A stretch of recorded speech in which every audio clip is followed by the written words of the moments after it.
Hi everyone, good morning. I hope you are able to hear me. Yes, Can anyone Bhaskar. please? Yeah, perfect. Yes. So, is everyone created account, right? I hope.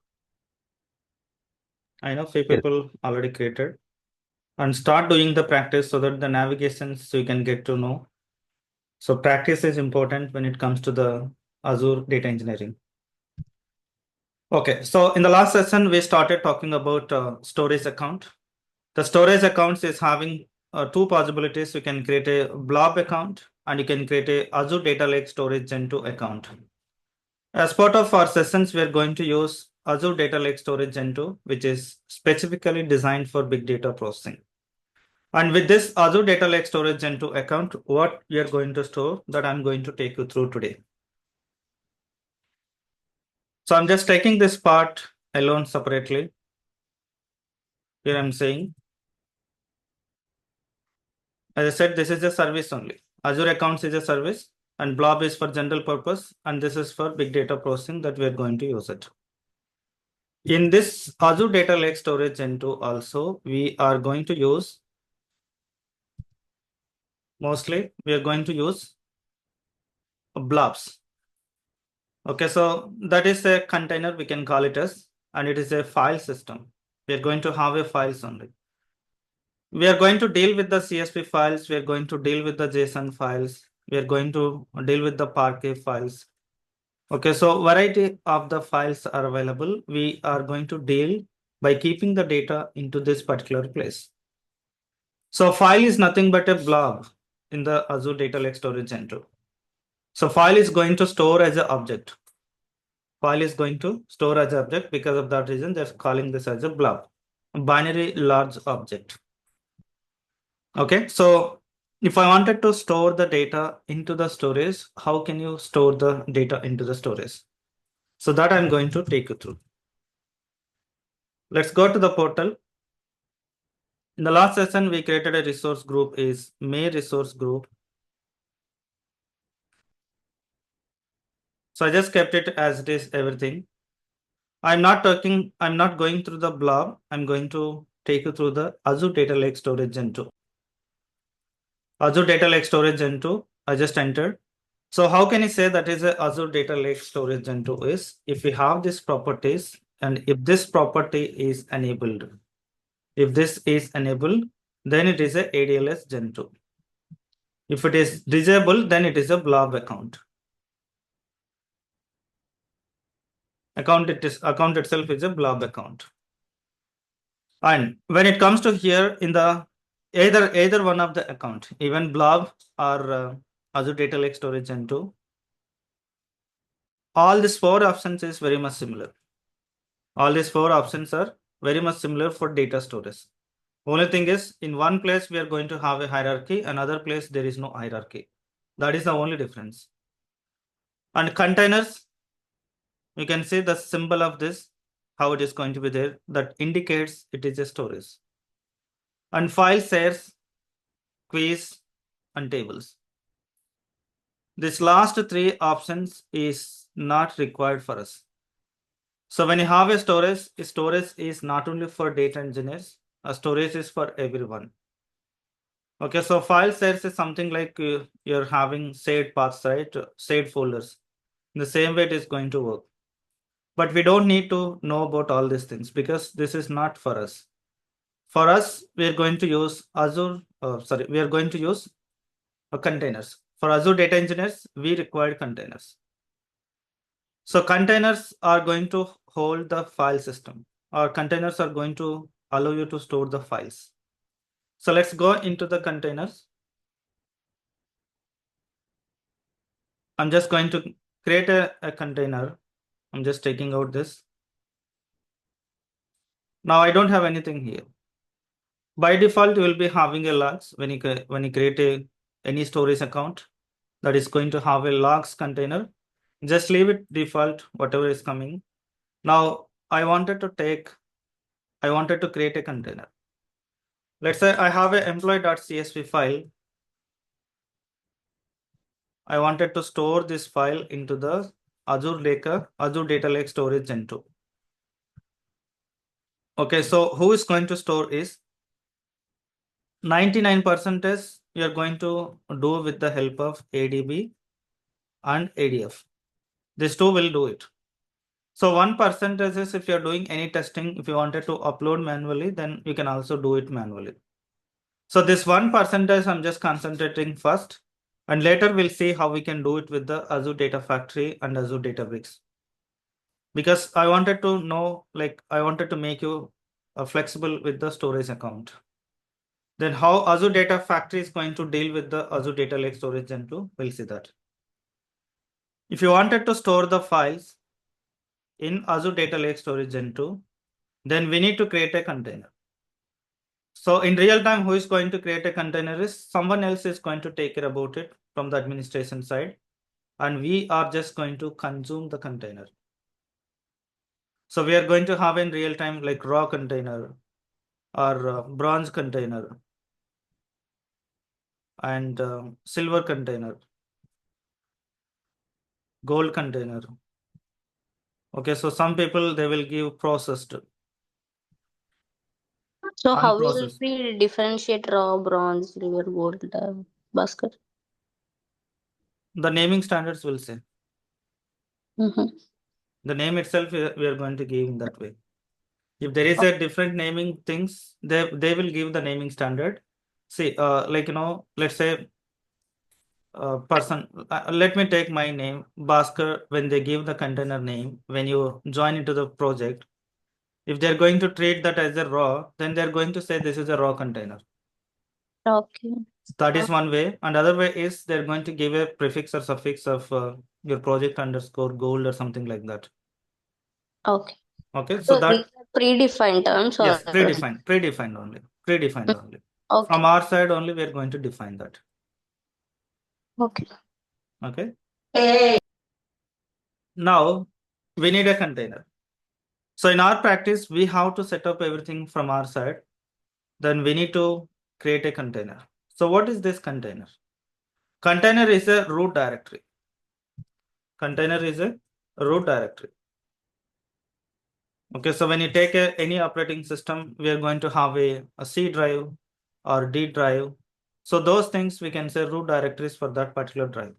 In the same way here for that account, we can create this container is a root directory. You can have a multiple containers. It's a root directory in the storage account, and inside root directory we can create our own directories also as per our business requirement.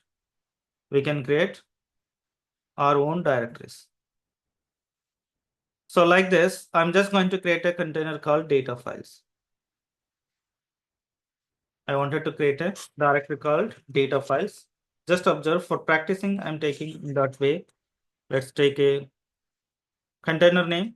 The container name is data files. Let's create. Now container is created. Let's go inside this.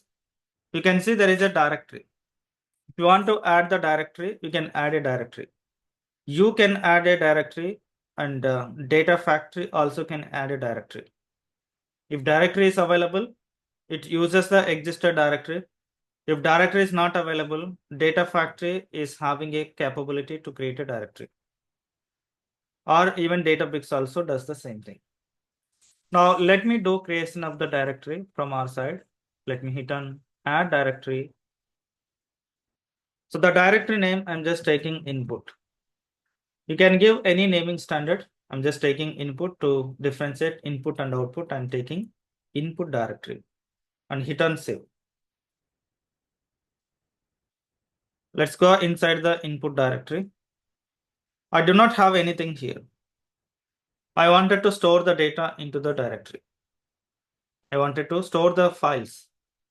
So then we have an option to upload a file. We have an option to upload a file.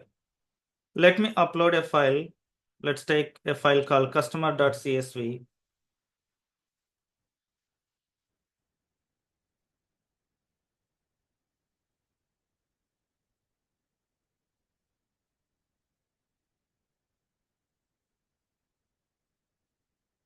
Let's open. So while uploading, what happens? I just wanted to talk about it. So the storage is going to work as a distributed file system. The storage is a distributed storage. Okay, so ADLS Gen2 is distributed platform, distributed storage platform. Let's take an example. Even before Azure Data Lake Storage Gen2 or before S3 bucket and all, we were having HDFS. HDFS also is a distributed file system. Hadoop distributed file system. And this is Azure distributed file system. S3 is Amazon distributed file system. Okay, so like this, even from the Google also, they have a distributed file system. So whoever is going to provide the services through the cloud, they're all going to provide a distributed mechanism. So its data is not going to store in a single machine. In our normal laptops, let's say I have a laptop. If I keep a file here, file 1, then this file 1 is going to sit in a single laptop. It will never distribute the data because it is a monolithic system. But when it comes to the distributed system, the data is going to distribute across the cluster. So cluster is nothing but collection of systems. Cluster is nothing but collection of systems. They're going to be connected together. So node 1, node 2, node 3, and node 4. So it is a 4-node cluster. It is a 4-node cluster. And whenever you're going to store the data is not going to store in a single machine. The data is going to store across the different machines. Because when you read the data need to be read parallelly. You have to read the data parallelly. Then only it is going to be faster. Okay, so why Informatica or why SSAs were slow is because those systems are going to work in a single machine. You have to give a capacity to the single machine only. So you can have a certain limit, you cannot give more than that. And that is very huge cost also.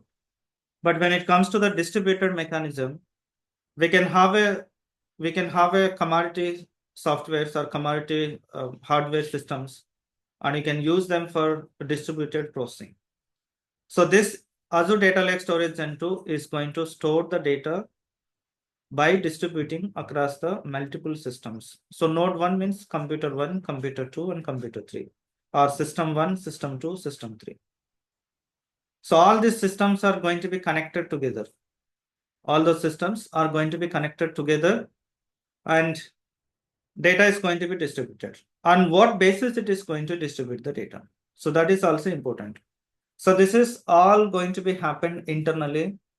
Okay, so until unless you know this, you cannot come across it. Okay, so if you're directly working, you may not have an idea, but mostly we need to know about theoretically here, because it is going to be internal mechanism, how this distributed processing is going to be happen. The way your HDFS is going to work, more or less, is going to the same when you go for Azure Data Lake Storage Center. There is a one major change is there that I'll talk about it at the time of Spark introduction. Why Spark was very famous, or why Azure Databricks is very famous. Okay, so I'll talk about that when it comes. But at this point of time, you just imagine I'm just trying to upload my file. My file size is yeah. Yes, sorry to interrupt. Yeah, please. Can I ask one question? Yes, please. Two. So one is like it is a physical thing or it is a logical thing? No, physical storage. Means the clustering part you are saying that the master and this one is from our side we are not going to care anything.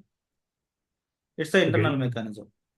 So means yeah, two things here. Like for outside world, it is looks like we are storing in a single location. Exactly. But physically, physically, we don't know that internally, physically happens. Exactly. You're right. Okay, but for us, it is like a logical one. Yes, exactly. Okay, thanks for that. And when actually it is going to trigger, it is from Databricks only, right? when you read data from, this is ADLS Gen2 only. Basically, when you read it, see, I have a 5 persons to read the data. Just imagine. My data is there in only these 3 systems only. How many are required? 3 persons are more enough. Yeah. This person will come to here, read the data. This person will come here, read the data. And this person also will come here, read the data. In parallelly, they're going to read it. Correct. Yeah. So processing is a parallel processing, and storage is also parallel storage or distributed storage. Even writing also. Exactly. Exactly. Bhaskar, one question here. Yeah. So after we uploaded, so the data is sitting into the node 1, node 2, node 3, right? But my question is like, it's a kind of, I mean, occupying the more space, right? That's not a problem. Storage cost is very less only. Okay. So in that case, like it means like Even the not same. only this, basically here it is not going to be same. It is 14 MB, here also 14 MB only. But there is a Okay. replication. Okay, it's like same file which is storing into the node 1, node 2, node 3. Yes, I'll come to that. Okay, you will get Okay. an understanding. And like one last question, Bhaskar. Yeah. So how many nodes we can, I mean, I'm not sure. So as per the this diagram, so currently I could see like 3, but in the real time, I'm in the real time. So like based upon the file, the nodes will create automatically, or like how this will happen. It depends on the size of the file it is going to be happen. We are not having any control on it. Okay, yeah. Thank you. Yeah. So Bhaskar, if node 1 fails, what will happen? I'll come to that. Okay. I'll give the answer for that. Now, just imagine I'm uploading this file. On what basis or how exactly it is going to be distributed is my size of the file is 14 MB. And when you're uploading the file into here, into Azure Data Lake Storage Gen2, you can see the data is going to be divided into multiple blocks. The block type is block.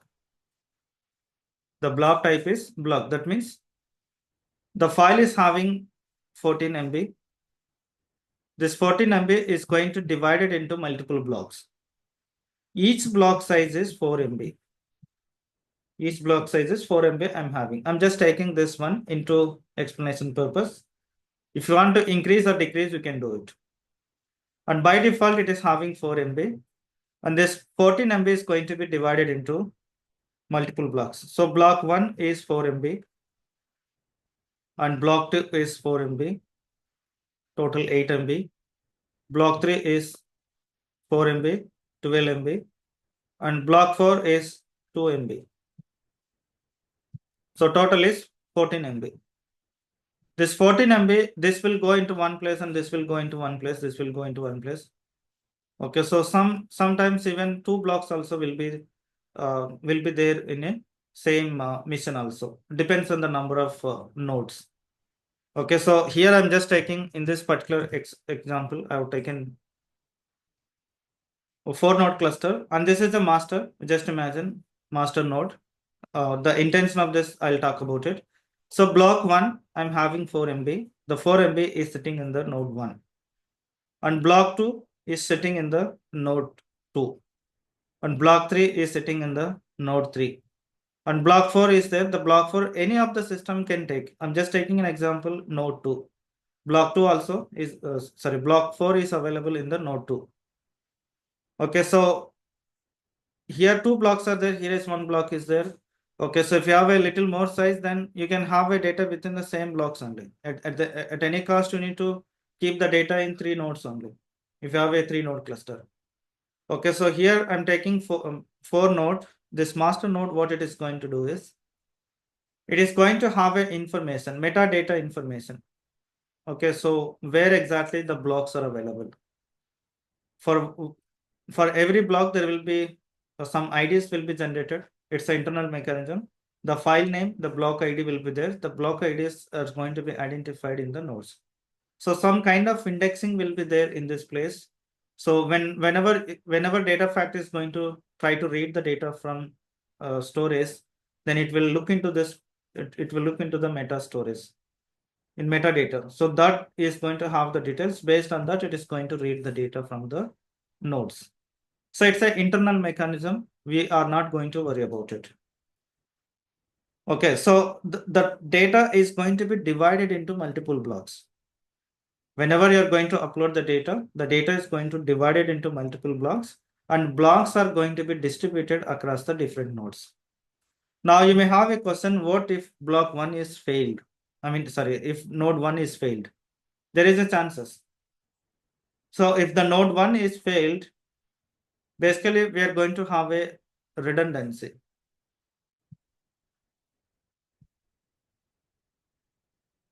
Redundancy is going to allow you to duplicate the data. It is going to make the data is going to be highly available. Even if this is basically this block 1, when you go for redundancy, minimum 3 times it is going to be available in the cluster. One block 3 times will be available. Okay, so there is a very, very less chances to lose the data. I'll talk about at the time of redundancy, what if node 1 is failed, or what if data center 1 itself is failed. So those things we are going to talk about it. When it comes to the HDFS, it is a replication within the same data center. But when it comes to the Azure, we have a redundancy across the data centers, not within the data center. So that much highly availability is going to be available in the Azure storage. Okay, you got my point, right? So if data is distributed, then processing will be faster, because the processing also is a distributed processing. Your Hadoop supports distributed processing, and your Spark also supports distributed processing, and Data Factory also supports distributed processing. Now, let me talk about access tiers. What are the different types of access tiers we're having? Here itself we're having. The block type is block. Block size is 4 MB. And while creating a storage account, we can see the purpose of this access tiers. And here also we are having access tiers. We have a hot, cool, cold, and archive. So 4 different types of access tiers are there. 4 different types of access tiers are there. I'm just closing this. One question on block. Yeah. How do we decide on the blocks, right? Whether we are going to decide or Number of blocks? Yeah, means that size. Depends on the size. Size we can, by default it is 4 MB. Yeah. But while creating a storage account, you can specify that. You can have it. You can change that. It is based on our requirement. Yes. If it is like 1 TB, we need to increase that one. Or if it is 10 GB, we need to define some size. Yes. That conditional based, we don't have it. You have to fix it. Okay. Okay, so while it is storing. But in a Databricks side, we have a feasibility. Okay, so basically the Databricks. Is there any storage limitation? No limitation. The Spark is going to take a 128 MB. This is the best size for block. Okay. Your Spark says the same. When it is processing, it is going to take 128 MB for storage.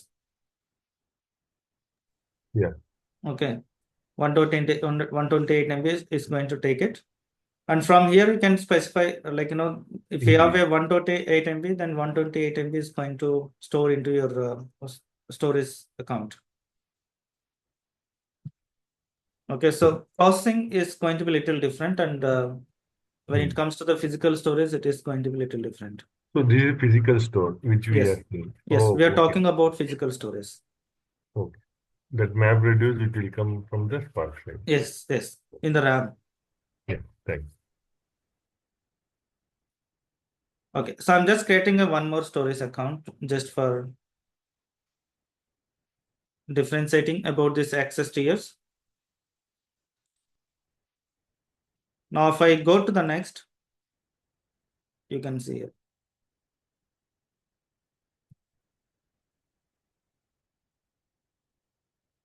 If I don't check this, 3 are there. Okay. For both of them, we have a 3. That's fine. So now you can see here, 3 different types of access tiers are there. Okay, so access tier means when we store the data into the storage ADLS, when you store the data, it depends on the how much time you're going to store into the storage or how frequently you're reading the data is going to decide your cost. So that is what they're saying access tier. Access tier defines how frequently you're accessing the data and how much time you're storing the data is going to decide your cost. Okay, so they're categorized into three access tiers. One is hot, cool, and cold. 99% we are going to use hot only.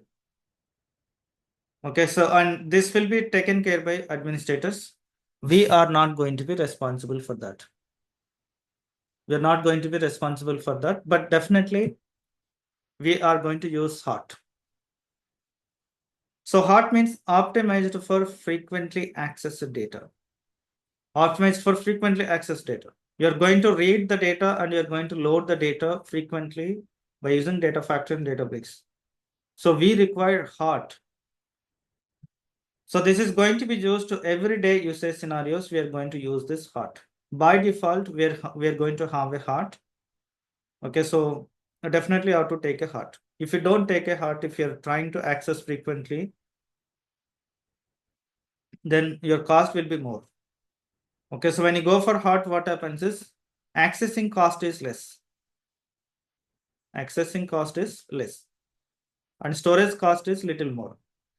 Because you're storing the data and you're frequently accessing means then you have to take the hot. So accessing cost would be less when you go for hot. Okay, so that is one of them. So optimized for frequently accessed data is hot, and cool is optimized for infrequently accessed data. You're not accessing frequently. And this we can use for backup scenarios. If you wanted to back up the data for some time, then you can also go for cool access tier. So this also they're going to decide, I mean to say, if I have a file 1, administrators are going to create a policy. So the policy is going to say, if the file age is 30 days, if file age is 30 days, then I wanted to change to cool. Or if the file age is 90 days, then I wanted to convert into cold. Or if it is 180 days, something like that, I'm just giving rough rules. Then I wanted to make it as an archive. So this kind of policies, administrators will take care about it because you cannot go and see what is the age of the file. So that decides every day the policy is going to be applied. And if the file age is appropriate, then it is going to move from one access tier to other access tier. So this is one of the way to do it. So this purely related to administrators. We are not going to worry about it. That is not our job.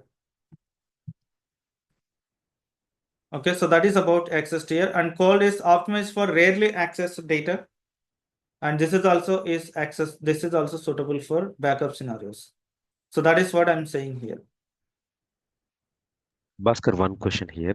So Yeah. regarding this heart, so I mean this represent like it's like day-to-day access. So in the accessing means so as a user, so we can do any operations like modifying the data, or like only we are just reading the data. Both comes into the picture. Reading Okay. also is a daily operations only. Okay, and also if any business requirement, so then also we can update the data, right? Yes. Okay.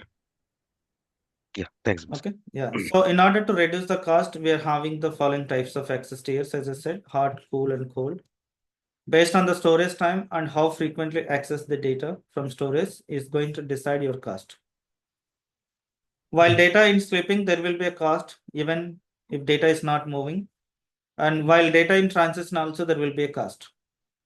For storage, there will be little less cost, and for accessing for when data is reading, the cost will be different. Okay, so these things will be decided based on this. Okay, so we discussed about it and what time we can go for this.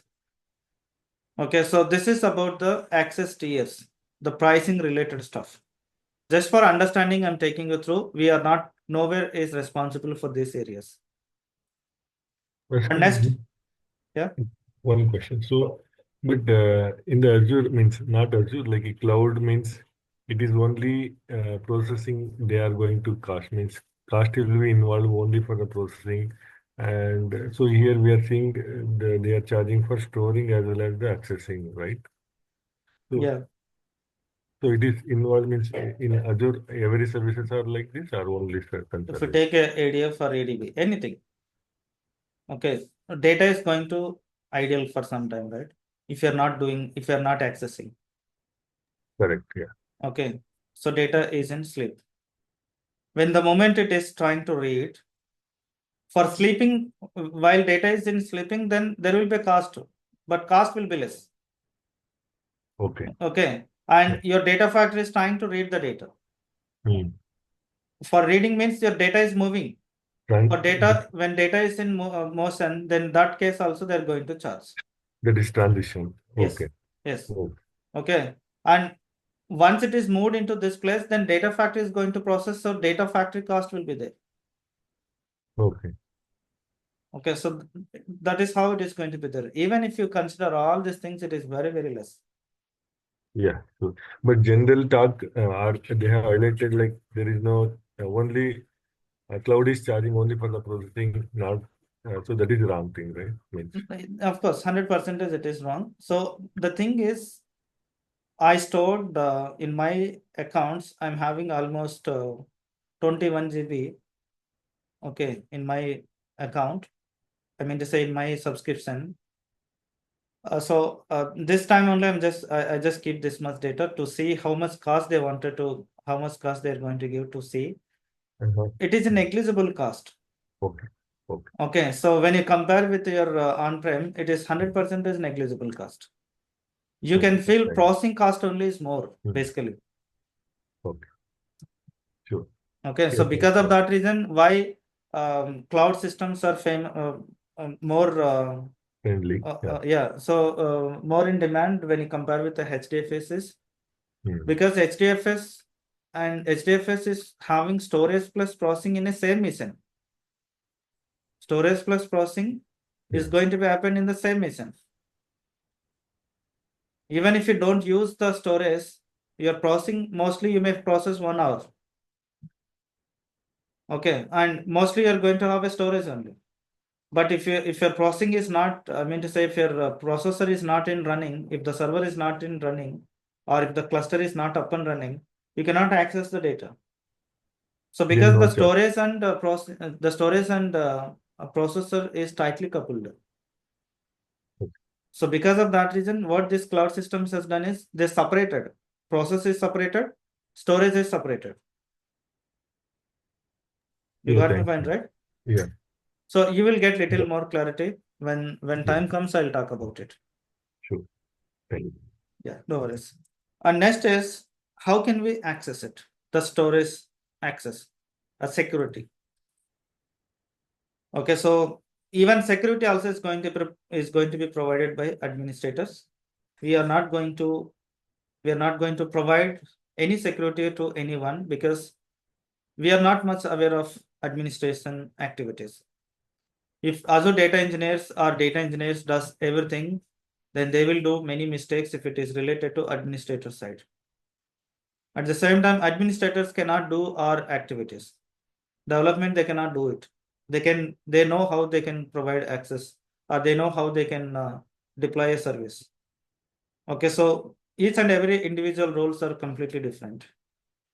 But in this particular case, if you wanted to do practice from our side, we need to know few things. So that I'm just going to talk about it. So who is going to access your storage? If you have a Azure Data Lake Storage Gen2, we can access the data from the storage by using the portal. You can access it by using the portal. So now we are seeing completely creation, uploading, everything that we are looking at with the help of portal only. If they don't give the access to the portal, then you cannot log into the portal.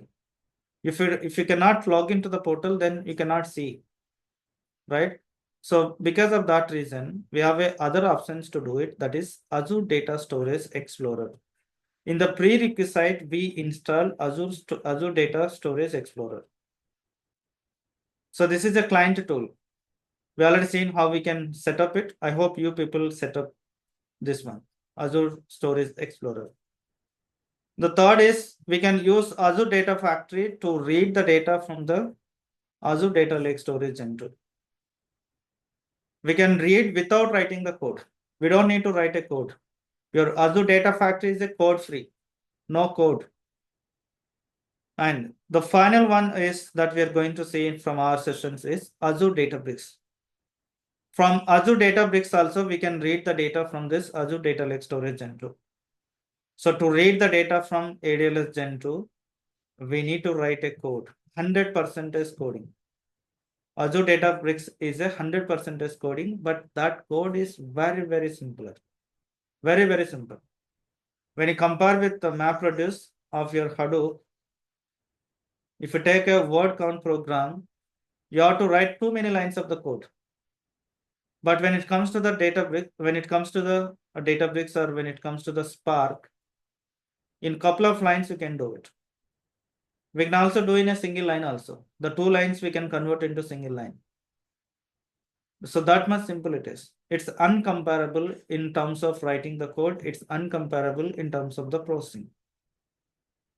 So we'll talk about that when we're going to talk about Azure Database. Before that, I'm going to talk about Spark architecture and why we need to come out of Hadoop in why we need to come out of MapReduce to Spark. Because HDFS remains same, your resource manager remains same, but your MapReduce only is going to replace with the Spark.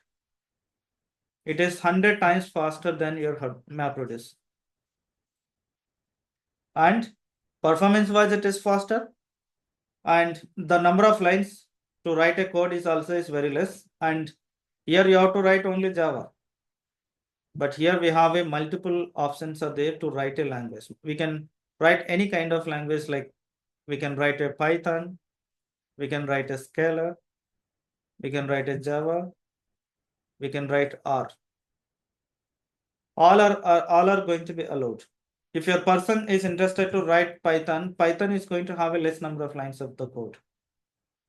Okay, so when you go for Spark, even we don't go for Java. Mostly people used to go for Spark, PySpark, and the Scala. So market is more and more using is Python. So Python plus Spark is PySpark. So how this PySpark or how this Databricks is going to read the data from the Azure Data Lake Storage Gen2, we are going to see. For that one, we are going to write the coding only. But that code is very, very simple to use it.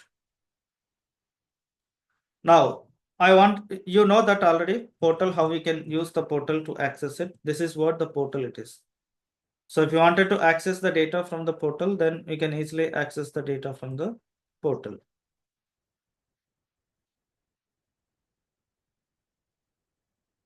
I'm just opening here. ADLS Gen2, containers, data files, input. So let me upload the file.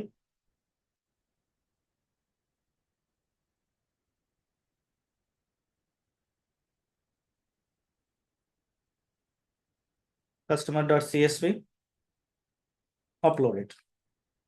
Now file is uploaded. What type of blob type? The blob type is blob. The data is going to store in the form of blocks. Each block size is 4 MB. In our case, the access tier is hot. By default, it has taken hot. And if you wanted to access it, you can use this portal to see how data is there. This is one of the way to access your storage. But in real time, I always recommend to use Azure Storage Explorer. Let me close this. Let's open Azure Storage Explorer. You can see here Microsoft Azure Storage Explorer. It's a client tool. We already know how we can set up it. You also just download and install.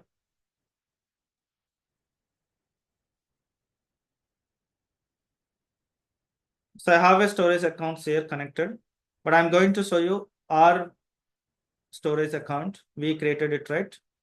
So in order to connect to the storage account, there are various options are there to connect it. Just observe, I'm just trying to connect it. Right click on it. Connect to Azure storages. When I try to connect to Azure storages, you can see various options are available here. Various options are available. I can connect to by using subscription. I can connect to specific storage account or service, or blob container or directory.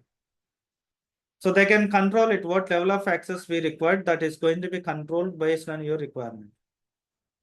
Whatever the access, whatever the level of access they provided, that access you have to take it. So I'm just taking storage account or service. Then again, here we have a various options. By using account, I can by using account name and key, I can connect it. By using shared access signature, I can connect it. And by using keys, I can connect it. So those details are provided here. Where we can find is, if you go to storage account, in the storage account, we can find there is a security plus networking. You can see it. I have a access keys and shared access signature. So who is going to provide access to you is administrators are going to provide a security. They will never give the access keys. If they share this access keys, then it will be difficult. So they can, I mean to say, administrators, they can have it. They can share themselves, but they're not going to share with us. Okay, so if you have an access keys, then you will be having full control on the storage account.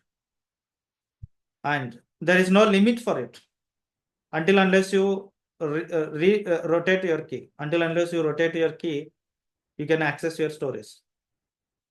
But when it comes to the shared access signature, you are going to have a limitation. If I wanted to give access for 1 week, then they will generate for 1 week and they will give it to you. After 1 week, automatically it is going to be expired. For some reason, we required shared access signature. So those things I'll talk when I'm talking about real-time scenarios. Okay, so where exactly I faced and how what issues I faced and how we can get it, we'll talk about it. But at this point of time, just imagine this two will be used to access your storage. Now let me take access keys. In access keys, you can see here key 1 and key 2. 2 keys are there. No one will ask all this stuff. This is very, very important for administrators, not for us. So I'm just taking key. Just take a copy of this key. Go here and see here. I'm just taking account name and key. Let's go to next. Here it is asking account key. For own practice, for our practice, we can take this one because we are the owners of the account. So you can take it. On storage account name,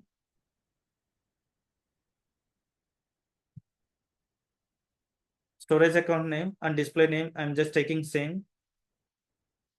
Let me hit on next and hit on connect. Now it is connected. If you see here blob containers, if you select it, expand, then you can see your data files. Inside the data files, I have an input directory. Inside input directory, I have a customer.csv file. I wanted to upload the file. I can upload the file. Just observe, I'm just taking department.json. I can just drag and drop it here. Or you can use upload. Now, if you go and see from the browser, just observe. Let's duplicate the space.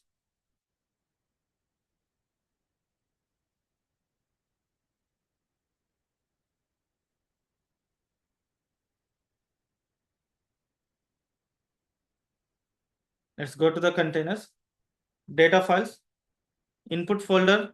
Now department.json also is available. I'm just going to remove this customer.csv file from here. Just observe. The same thing is going to be reflected here. Just refresh it. That's all. So by using account key, we can connect it. I'm just detaching this.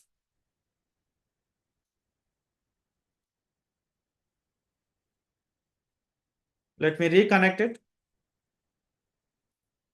So this time I'm going to take connection string. So connection string also you can find in the same place. You can see here connection string. Just go to next and paste it here.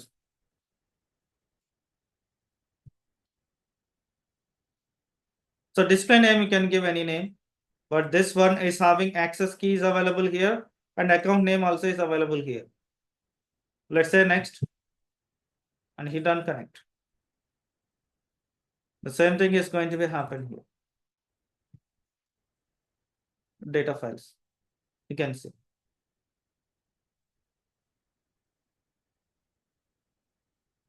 Okay, so this is about your accessing. Mostly whatever the type of access they provided, you can just use them to connect it to your storage account. So mostly they are going to give you access to the subscription. If they're not giving at the subscription level, then you required either access keys or connection string is required. Bhaskar, one question here. So in the real time, generally, like who will going to provide this data, Bhaskar? Is it like business or Administrators. like Administrators. We'll be okay, having administrators. okay, and And this even kind of yeah, so that should be approved by someone else. They don't say if you ask. There should be some oh, approval process will be there. mhm, Then they will give it. Otherwise, they don't give. okay, okay, and moreover, like in which one is the preferred, Bhaskar, in the real time? So we are going to upload the file from the Explorer or like through portal. Portal, we don't do it basically. Okay, Okay, so we are going to use the Azure Storage Explorer, and even we don't do manual uploads. 99% we don't do. okay, It has to be done by ADF or ADB. okay, Okay, only for some reason, sometimes you may copy files from prod to down environment like dev. If you wanted to okay, test something, I wanted to take the production data into the dev. So that issue is there in the dev prod, but in the dev it is not getting that particular issue. Then if you have the same data, then you can see the same issue here. okay, In that case, there is a chances to move the data from prod to dev. In that case, you can use this storage explorer. okay. So for testing purpose also we can Yes, use it, yes, right? yes. Okay. Yeah. Thanks, Bhaskar. Yeah. Yeah, very good one, Bhaskar. Means yeah, this like a sparking moment for me. Means the way of accessing the data, Azure Yeah, that is like true. Gen2 in the different ways and Yes, connecting that. exactly. Thanks. Now, in the storage account, what kind of data you're going to store? What kind of data you're going to store in the storage account? Okay, so I'll just give some brief idea about it. Okay, so most of us may be aware of it, but still, I'm just going to take you through. You can go through that particular documentation also. Just a moment. Bhaskar, where can we find these slides, PPT? In the classroom, I have given. You can access from the classroom, or you can see shared with me. In one day or for 5 minutes, can you walk through the portal? Yeah, I'll do that. I'll Yeah, do. thanks. So tomorrow I'll do it so that we can understand. I'll ask Sure. any one of you to share your screen so that it Yeah, will be sure. easy. Yeah. Yeah, you can. Yeah, Yeah. thanks. 1 minute. Yeah. So I just wanted to walk you through the formats of the data. What types of data formats we're having? What types of data formats we're having? In general, when you go for storage account, we can store 3 varieties of the data generally. So structured data, semi-structured data, and unstructured data. So structured data means it is going to have a column names. All the databases are going to have a structured data only.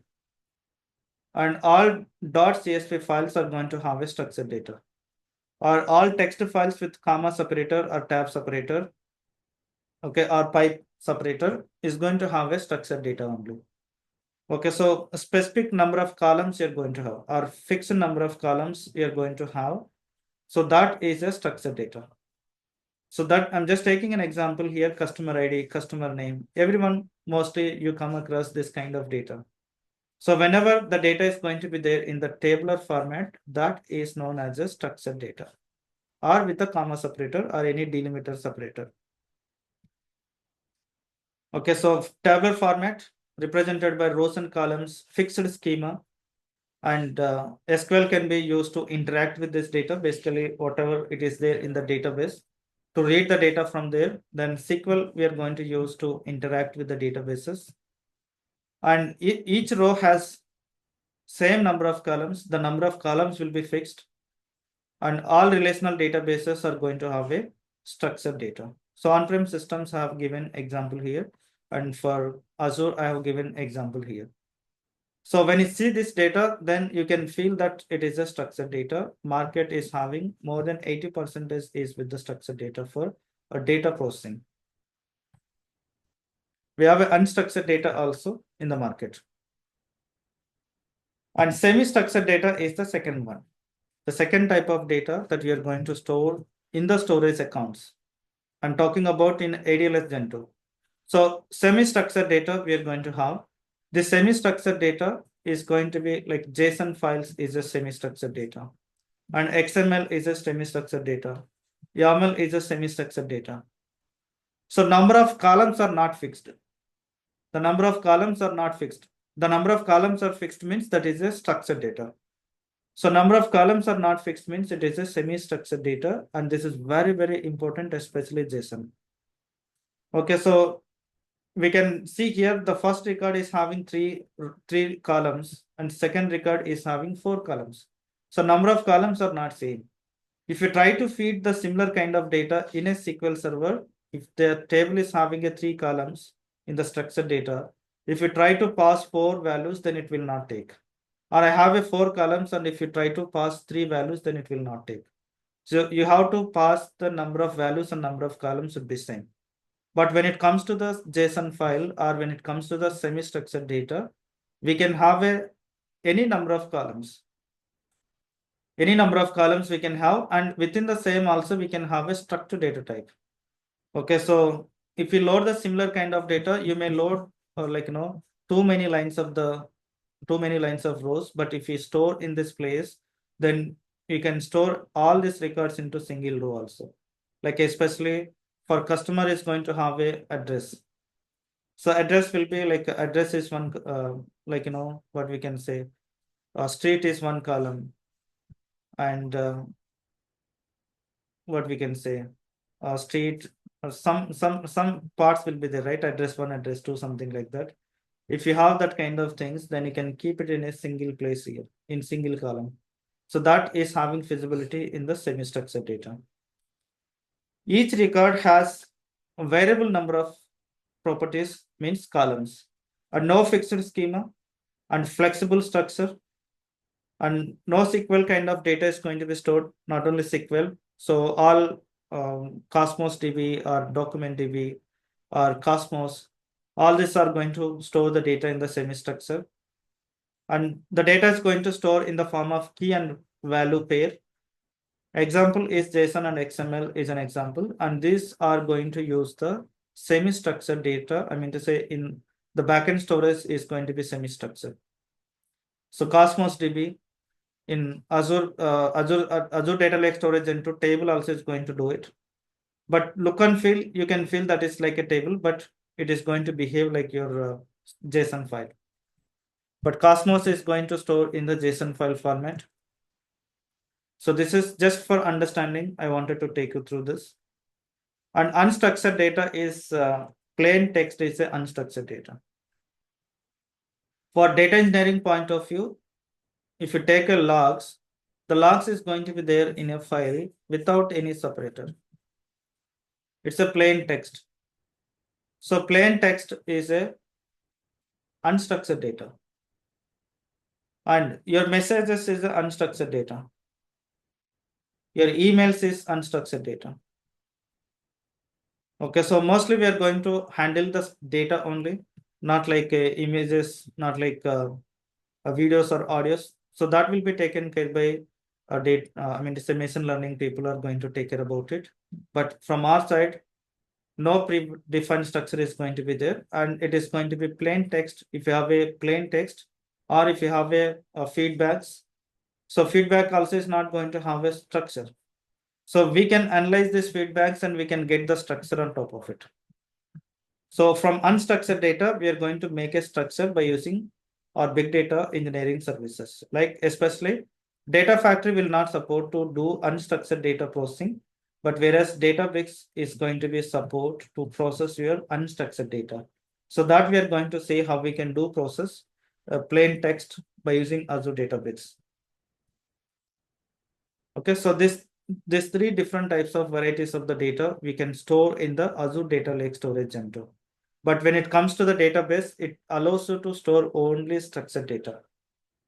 But market is having these three varieties of the data, and we're going to see these three varieties as part of our sessions. Okay. So I'm stopping here, and if you have any question, you can ask me. So, Bhaskar, one question. See, these all notes are available in the our site, right? Not site, it's in a classroom. In Gmail, you get definitely, I already added you. So check in your classroom or just log into classroom with your Gmail account. Whatever you said with me, Okay. you can log in into that. Then you can see, or you can go to your Gmail, your drive, and say it with me. You can see the folder. Okay, so tomorrow I'll walk you through that.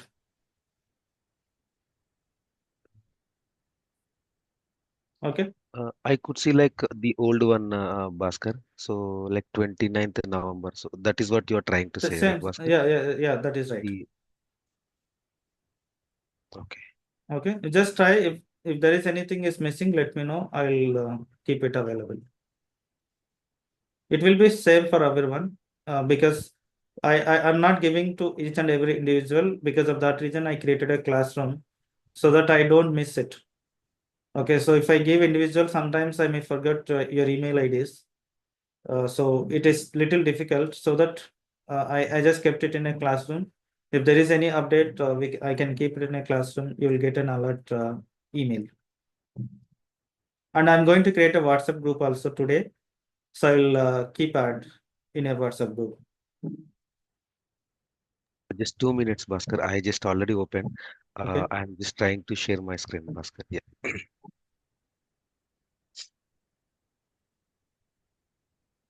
Yeah, I think hope you are able to see, right, Bhaskar? Yeah. Yeah. So I just opened shared with me. Uh, like where exactly I can see the classroom notes, Bhaskar. This is 1 what you are minute. trying to say.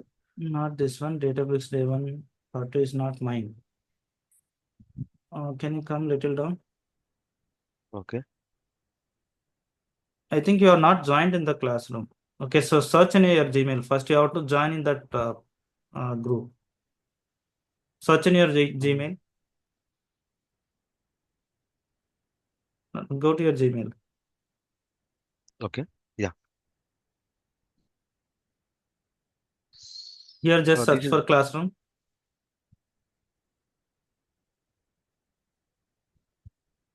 There is invitation. okay. Join class.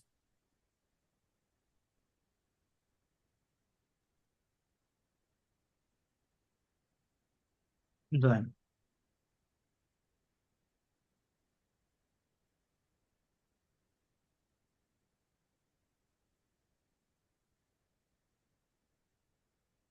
Now you can see the links. Oh, okay, Bhaskar. Okay. So these are the all the links, right, Yes. Bhaskar? Yeah. Yes. Okay. Yeah. Yes. Yeah. Thank you, Okay. Bhaskar. Yeah. Everyone Okay. has to do the same thing. Yeah. All the messages will be there. Just I already added the people who already paid. I already added them. Just go through that. You can get it. Sorry, Bhaskar, maybe my network is low. I'm not able to see any screen. Only Rudra soft running only. Yeah, can you please tomorrow plan for 5 minutes? Yeah. I'll take a before starting the session. We'll set it up. Yeah, Okay. thanks. Yeah. Okay then. Thank you for joining. We'll see you tomorrow. Thank you.